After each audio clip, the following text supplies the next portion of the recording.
Hello everyone, कैसे हो आप सब लोग। आई होप कि आप सभी बहुत अच्छे होंगे। तो आज की वीडियो में हम लोग यहाँ पे बात करेंगे अपने एक बहुत ही important subject bio statistics and research methodology के इंपॉर्टेंट क्वेश्चंस के बारे में। अब देखिए, यहाँ पर आप लोगों से मेरी रिक्वेस्ट है कि इस वीडियो को एटलीस्ट आप लोग यहाँ पे पूरा जरूर देखिएगा, क्योंकि हम लोग यहाँ पे इसमें काफी अच्छे से डिस्कस करेंगे कि किस क्वेश्चन को आप लोग को कितनी इंपॉर्टेंस देनी है और कैसे आप लोग को यहाँ पे क्वेश्चन को सॉल्व करना है, ठीक है, और किस तरीके से आते हैं। तो वो सारी चीजें आप लोगों के लिए समझना बहुत जरूरी है। तो इस वीडियो को आप लोग यहाँ पे पूरा देखिएगा ताकि आप लोग को हर एक चीजें समझ में आए। बाकी बाकी देखिए, अगर हम लोग यहाँ पे बात करें ना, तो जो सबसे इंपॉर्टेंट यूनिट्स हो जाती हैं, फिर कह सकते हो सबसे ज्यादा क्वेश्चन हमें जिन यूनिट से देखने को मिलते हैं, तो वो हो जाती है हमारी यूनिट 1, यूनिट 2 और यूनिट 3। तो ये तीनों ही यूनिट हमारी सबसे ज्यादा इंपॉर्टेंट यूनिट हो जाती है। इन तीनों से ही हमें सबसे ज्यादा क्वेश्चन देखने को मिलते हैं। बाकी देखिए, यूनिट 4 और यूनिट 5 से भी हमें जो है एक दो क्वेश्चन देखने को मिल जाते हैं, ठीक है। लेकिन वहां पे अब आप देखो, यूनिट 4 और यूनिट 5 का सिलेबस भी उतना बड़ा नहीं है। जैसे जो यूनिट 4 और यूनिट 5 है, ठीक है, इनका सिलेबस भी छोटा ही है। जैसे आप लोग को दिख रहा होगा बड़ा, बट ये बड़ा है नहीं। ये सिलेबस भी छोटा सा ही है और यहाँ पे क्वेश्चन भी हमारे ज्यादा नहीं बनते हैं। सबसे ज्यादा क्वेश्चन हमारे इन्हीं तीनों यूनिट से बनते हैं। अब देखो, अब यहाँ पे आप लोग को कुछ चीजें समझनी है। देखो, यूनिट 1, ठीक है, यूनिट 1 के अंदर जो भी न्यूमेरिकल्स आप लोग को देखने को मिलेंगे, उनको आप लोग हो सके तो कर लेना, समझ लो। अच्छा देखो, हम लोगों ने यहाँ पे काफी डिटेल में सिलेबस को पढ़ा हुआ है, इसलिए आप लोगों ने यहाँ पे क्या है कि जैसे आप लोगों ने मीन निकालने की इंडिविजुअल सीरीज भी देखी है, डिस्क्रीट भी देखी है, कॉन्टिन्यूअस भी देखी है। लेकिन एक चीज आप लोग समझो, जो न्यूमेरिकल्स आते हैं ना, वो इतने टफ नहीं आते हैं। मतलब न्यूमेरिकल्स ज्यादातर आप लोग को इंडिविजुअल सीरीज से ही देखने को मिलता है। मतलब एक दो हो सकता है, आप लोगों को हो सकता है कि कॉन्टिन्यूअस सीरीज से देखने, सॉरी, डिस्क्रीट सीरीज से देखने को मिल जाए ज्यादा से ज्यादा। बाकी कॉन्टिन्यूअस सीरीज से अभी तक तो जो है ऐसा अरिथमेटिक मीन में न्यूमेरिकल वगैरह एग्जाम में नहीं देखने को मिला है ज्यादातर, ठीक है। बहुत सारी यूनिवर्सिटी के पेपर्स मैंने देखे तो वहां नहीं देखने को मिला है। बाकी बाय द वे आ भी जाता है, तो आप लोगों को मैंने पढ़ा तो दिया है। लेकिन आप ये समझो कि जो इंडिविजुअल सीरीज है वहीं से हमें ज्यादातर क्वेश्चन देखने को मिलते हैं। और आप लोग को पता है इंडिविजुअल सीरीज कितनी ईजी है। अब देखो, आई होप आपने सिलेबस पढ़ा तो वही है, ताकि आप लोग को मेरी बातें समझ में आ रही हो, ठीक है, कि इंडिविजुअल डिस्क्रीट क्या है। बाकी देखो, अब अगर हम लोग यहाँ पे यूनिट 1 की बात करें, तो देखिए यूनिट 1 में जो सबसे क्वेश्चन हमारा बनता है, ठीक है, वो हमारा डायरेक्टली इस सेकंड चैप्टर से ही बनता है। देखो, इंट्रोडक्शन से हमारा ज्यादा क्वेश्चन नहीं बनता है, मतलब फ्रीक्वेंसी डिस्ट्रीब्यूशन से कोई क्वेश्चन वगैरह नहीं आता है। बाकी इंट्रोडक्शन में तो हम लोगों ने बायो स्टैटिस्टिक्स का डेफिनेशन ही पढ़ा था, तो ये कभी कभी 2 मार्क्स में आ जाता है। बाकी जो मेन क्वेश्चन हमारा बनता है वो हमारा इसी second chapter measure of central tendency से बनता है। और ये हमारा काफी इंपॉर्टेंट हो जाता है, क्योंकि इसके अंदर हमारा मीन, मीडियन, मोड, ये 3 चीजें आ जाती हैं। अब देखो, यहाँ पे जो क्वेश्चन है, ठीक है, तो वो सबसे ज्यादा तो हमें मीन से देखने को मिलता है, लेकिन कभी कभी आप लोगों से मीन, मीडियन, मोड तीनों से ही पूछ लेते हैं। अब जैसे अगर आप लोग देखो, तो यहाँ पे मान लो आप लोगों से क्वेश्चन बना हुआ है, ठीक है, इसमें क्या पूछा है कि सबसे पहले तो आप लोगों को अरिथमेटिक मीन के बारे में थोड़ा सा डिफाइन करना है, और फिर यहाँ पे देखिए आप लोग को एक डाटा दिया हुआ है और इसका अरिथमेटिक मीन आप लोग को कैलकुलेट करना है। अच्छा देखो, अब अगर आप लोगों ने थोड़ा बहुत भी बायो स्टेटिस्टिक्स अच्छे से पढ़ी है, तो आप मुझे एक बात बताओ, ये जो डेटा दिया रखा है, ठीक है, इसमें आप लोग को 2 रो देखने को मिल रही है, ठीक है। लेकिन आप लोग मुझे एक बात बताओ, क्या ये जो डेटा है, ठीक है, ये जो है डिस्क्रीट सीरीज का या फिर इंडिविजुअल सीरीज का है? तो आप मुझे कमेंट करके बताओ कि ये डेटा किस सीरीज का है, इंडिविजुअल सीरीज का है या फिर डिस्क्रीट सीरीज का है, ठीक है। तो बताना कमेंट करके, ठीक है, क्योंकि ये पता होना बहुत जरूरी है। अब सबसे पहले, क्योंकि देखो हर एक का फॉर्मूला अलग होता है। अगर पता चले आप लोगों ने इसको जो है डिस्क्रीट सीरीज मान के कुछ अगर अपने तरफ से तिगड़म वगैरह लगा के सॉल्व कर दिया, तो क्या, तो मतलब वही चीज है कि अब आप बताओ कि कौन सी सीरीज का डाटा है, ठीक है, तो बताना आप लोग। उसके बाद देखिए, सेकंड क्वेश्चन हमारे यहाँ पे मोड से आ जाता है। अब देखो, यहाँ पे मोड के बारे में या तो आप लोगों से मेरिट्स डिमेरिट्स पूछ सकते हैं। अच्छा देखो, इसी तरीके से जो क्वेश्चन है वो हमारा मीन और मीडियन से भी बन सकता है। मतलब हो सकता है आप लोगों से ऐसे भी पूछ लें कि डिफाइन मीडियन, इट्स मेरिट्स और डिमेरिट्स। तो यहाँ पे देखिए, हमने नोट्स में क्या है कि नोट्स में हमने जो मेरिट्स और डिमेरिट्स है, तो हमने जो सेंट्रल टेंडेंसी यानी इस पूरे ही मीन, मीडियन, मोड की कॉमन मेरिट्स और डिमेरिट्स हमने लास्ट में इंक्लूड करी हुई है, तो वहां पे आप देख लेना। बाकी देखिए, आप लोग को पता है कि इसकी जो नोट्स है वो ऑलरेडी कंप्लीट हो चुकी थी, ठीक है, काफी पहले ही, और हमारे ऐप पर अवेलेबल है, तो आप वहां जाके चेकआउट कर सकते हो।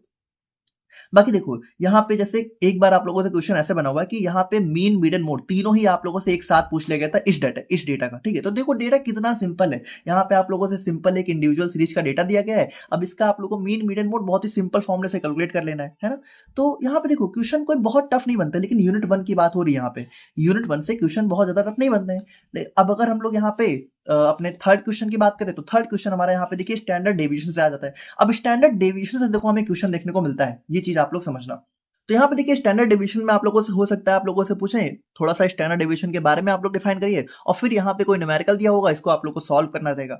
अब देखो एक चीज समझना, जैसे यहाँ पे जो भी न्यूमेरिकल्स मैंने इंक्लूड किए हैं ये आप लोग के प्रीवियस ईयर पेपर्स में देखने को मिले हैं। अब इसका मतलब ये नहीं कि आप लोग को यही न्यूमेरिकल देखने को मिलेगा, आपको पता है भाई इसमें वैल्यूज थोड़ा बहुत तो चेंज होंगी, लेकिन आप लोग एक आइडिया ले सकते हो कि इस तरीके से क्वेश्चन आते हैं, है ना।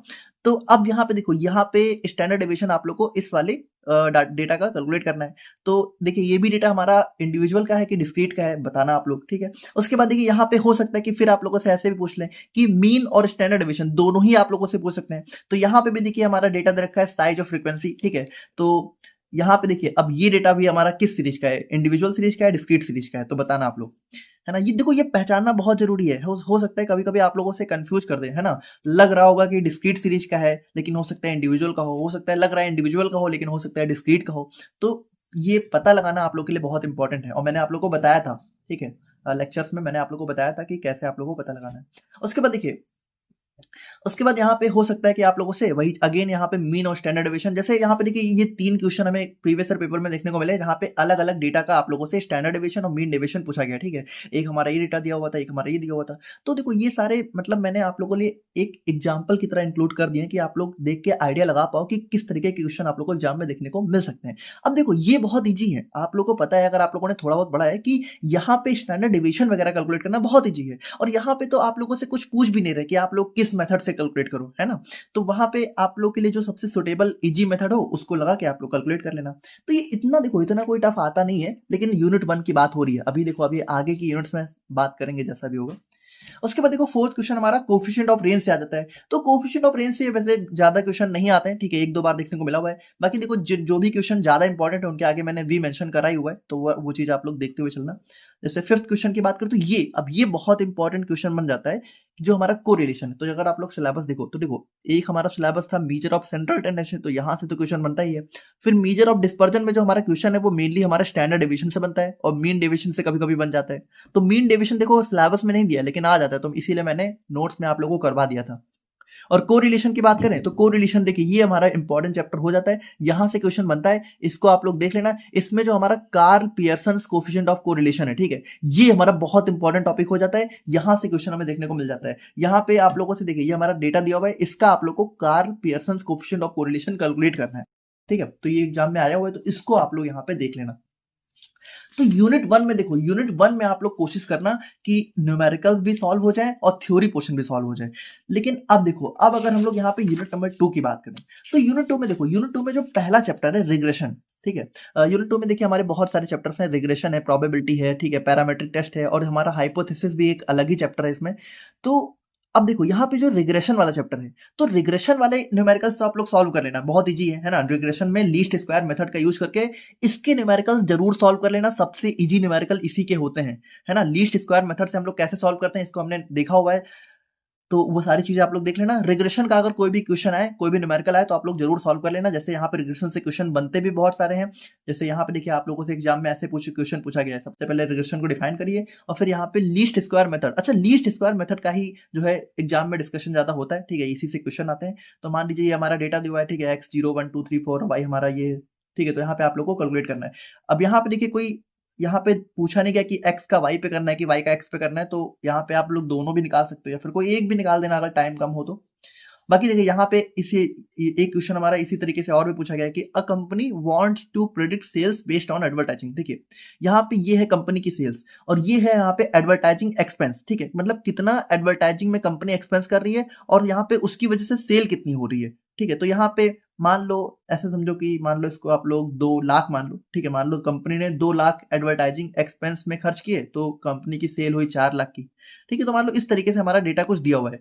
अब यहाँ पे हमें कैलकुलेट करना है, ठीक है, compute regression equation y is equal to a plus b x using least square method.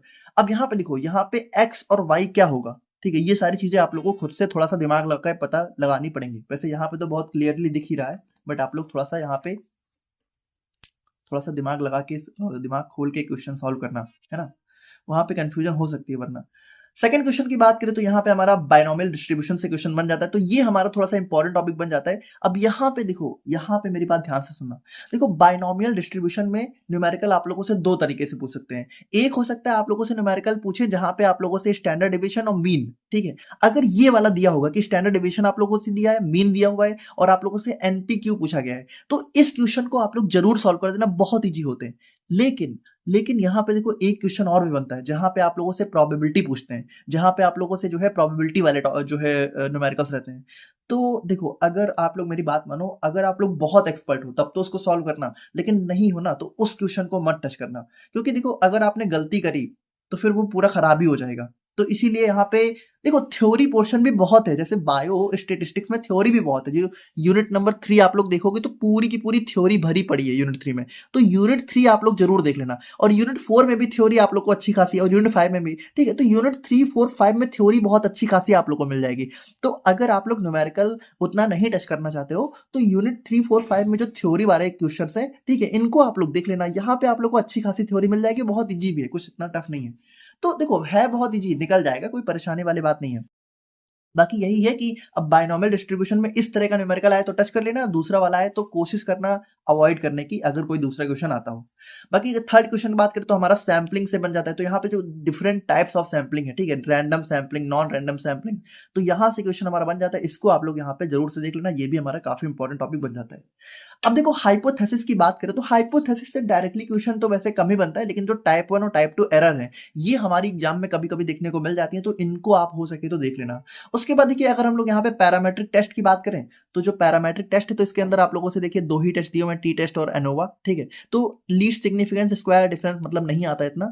T test ANOVA, देखिए एनोवा बहुत इंपॉर्टेंट हो जाता है। एनोवा एक थ्योरी है, ठीक है, वैसे तो यहाँ पे न्यूमेरिकल भी बन सकता है, लेकिन यहाँ पे थ्योरी पोर्शन में ही ज्यादा पूछते हैं, जहाँ पे आप लोगों से इसका क्लासिफिकेशन, इसका रोल क्या है, ठीक है, तो ये सारी चीजें आप लोगों से एग्जाम में पूछते हैं, तो इसको इसको आप लोग यहाँ पे जरूर से देख लेना। टी टेस्ट एक बार को उतना हो सके तो मतलब अगर नहीं समझ में आ रहा है तो स्किप कर देना, वैसे बहुत ईजी है, इसको भी हो सके तो देख ही लेना।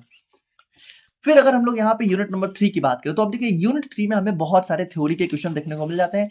अब यहाँ पे देखिए पहला क्वेश्चन हमारा जो है हो सकता है आप लोगों से नॉन पैरामेट्रिक टेस्ट में विल्कॉक्सन रैंक सम टेस्ट पूछ लें। अब कभी कभी यहाँ पे एक बार ऐसा हुआ है कि ये तीनों ही पूछे गए हैं, ठीक है, शॉर्ट में हमारा वैलिस टेस्ट, फ्राइडमैन टेस्ट और हमारा मैन विटनी यू टेस्ट, ठीक है। एक बार आरजीपीवी में तीनों क्वेश्चन आए हुए हैं, बाकी ज्यादातर तो नहीं देखने को मिलता है। विल्कॉक्सन रैंक सम टेस्ट हो सकता है आप लोगों को देखने को मिल जाए, तो इसको देखो हो सके तो कर लेना, वैसे इतना टफ नहीं है। बाकी एक बार को आप लोग स्किप कर सकते हो, बट कर लेना तो अच्छा ही रहेगा, है ना। देखो अगर ये सारे क्वेश्चन आप लोग कर ले तो, सारे कर ले तो, तब तो डेफिनेटली बहुत अच्छा पेपर आप लोग का जाएगा ही, लेकिन वी वाले तो बिल्कुल मत छोड़ना, इतना ध्यान रखना। उसके बाद देखो हमारा रिसर्च से क्वेश्चन बन जाता है। तो रिसर्च में देखो, रिसर्च में जो हमारा एक्सपेरिमेंटल रिसर्च डिजाइन है ये हमारा बहुत इंपॉर्टेंट टॉपिक बन जाता है, इसको आप लोग यहाँ पे जरूर देख लेना। फिर देखिए जो हमारा रिपोर्ट राइटिंग है, तो वहां पे मैंने आप लोग को लेक्चर में भी बताया था कि रिपोर्ट राइटिंग बहुत इंपॉर्टेंट टॉपिक है, इसको जरूर से देख लेना। फिर देखो जो हमारा प्लेजियरिज्म है, ठीक है, तो प्लेजियरिज्म भी हमारा एक बहुत इंपॉर्टेंट टॉपिक बन जाता है। तो यहाँ पे इसको क्यों हमारा अनएथिकल कंसिडर किया जाता है, तो इसको भी आप यहाँ पे जरूर से देख लेना। फिर हम लोग यहाँ पे देखिए तो जो हमारा ऑब्जर्वेशनल और एक्सपेरिमेंटल स्टडीज है, तो इनके बीच में क्या डिफरेंस है, तो यहाँ पे देखिए जैसे एक तो आप लोग को एक्सपेरिमेंटल रिसर्च डिजाइन यहाँ पे पढ़ना ही है, और फिर यहाँ पे देखिए यहाँ पे आप लोगों से जो है ऑब्जर्वेशनल और एक्सपेरिमेंटल, ठीक है, ऑब्जर्वेशनल और एक्सपेरिमेंटल स्टडीज दी हुई है, तो इनके बीच में जो डिफरेंस है ये भी आप लोगों से पूछ लिया जाता है, तो इसको भी देख लेना। और क्लिनिकल ट्रायल से भी हमारा क्वेश्चन बन जाता है, स्पेशली जो इसमें वेरियस फेजेज हैं, तो बहुत ही सिंपल है, फेज 0, 1, 2, 3, 4, वही सब चीजें आप लोग को एक्सप्लेन करके आनी है। तो ये तो बहुत ही सिंपल है, ये तो आप लोगों को पता ही होगा। फिर यूनिट 4 की बात करें तो यूनिट 4 में हमारा ब्लॉकिंग एंड कंफाउंडिंग से जो है क्वेश्चन देखने को मिल जाता है कभी कभी, तो इसको मैंने आप लोग को ऑलरेडी बहुत अच्छे से एक्सप्लेन कर ही दिया हुआ है, ठीक है, तो इसको आप यहाँ पे देख लेना। उसके बाद देखिए नेक्स्ट हम लोग यहाँ पे बात करें तो हमारा आ जाता है एक्सेल और एसपीएसएस। तो यहाँ पे देखिए यूनिट 4 में, अब देखो यूनिट 4 में जो रिग्रेशन मॉडलिंग दिया हुआ है ना, तो यहाँ से क्वेश्चन नहीं बनता है, तो इसको आप लोग ना टच करना, ठीक है। यहाँ पे रिग्रेशन से क्वेश्चन जो आता है, ठीक है, वो हमारा यूनिट 2 से आता है। यूनिट 4 में भी रिग्रेशन दिया हुआ है, लेकिन यहाँ पे हाइपोथेसिस टेस्टिंग के पर्सपेक्टिव से दिया हुआ है, लेकिन यहाँ से क्वेश्चन नहीं आता है, तो इसको आप लोग हो सके तो ना ही देखना अगर टाइम ना हो तो। और बाकी अगर हम लोग यहाँ पे बात करें तो देखिए जो जो हमारे कुछ हमारे कह सकते हो हमारे जो एसपीएसएस सॉफ्टवेयर वगैरह दिए हो, तो इसमें जो हमारा एक्सेल और एसपीएसएस है ये हमारा थोड़ा इंपॉर्टेंट हो जाता है, इसको आप लोग यहाँ पे देख लेना।